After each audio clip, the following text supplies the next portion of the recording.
So, how strong is the last Dragonborn from the Elder Scrolls, aka John Elder Scrolls, literally the dovakhiin? So, I'm just going to go based off his hacks and abilities and what he actually has. I will probably do the scaling in a later video, but genuinely, the Dragonborn is a busted character and an underrated character. So he should arguably have conceptual manipulation type 3 because Reverend's Razor can cut a parademic, which is basically a fundamental nature of an entity that dictates that function and form. Basically, it's a concept. Should also have immortality type 1, 2, 7, and possibly 9 due to him being a prisoner beyond the wheel, which is the cosmology of the universe. He would also have void and incorporeality or something like that. I don't know how to pronounce it, but basically the last Dragonborn can shout to the void. He basically embraces its nature and takes form of in a non-physical state. So yeah, that's essentially incorporeality, whatever, how you say it. Some time manipulation due to the Thume.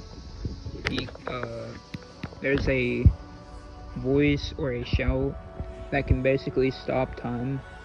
In gameplay, it's not that strong, but in the lore, it can realistically shout and stop and freeze time completely. You would also have some reality warping due to the Aetherius is a creation source and the source of all magic, in which magic descends and holds all planes of existence together. The manipulation of magic involves using one's own willpower to change reality, where they realize all of reality is like a falsehood imposed upon a perception of a higher power, and thus can't be manipulated. So you have that, reality warping. So even, it's basically Dark Souls with the basic caster having some conceptual manipulation, because the whatever it is, I forgot what it was, but the basic caster in Dark Souls has conceptual manipulation.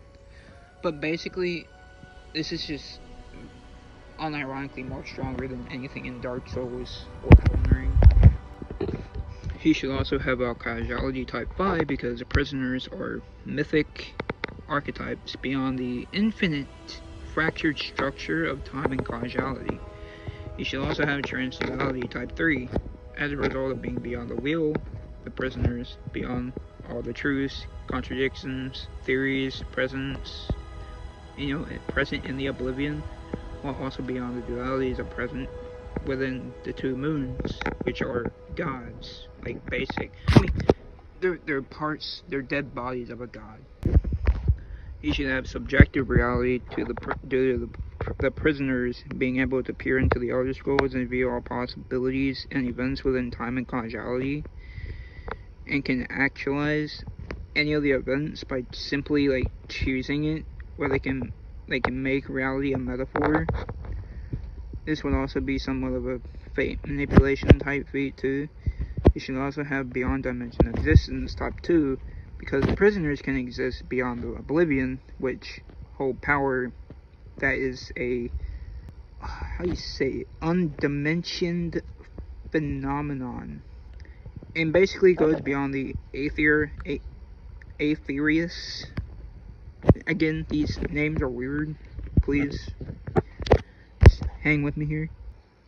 Which holds space and time and archetypal gods that are created by extension of including the infinite dimensional force of space and time.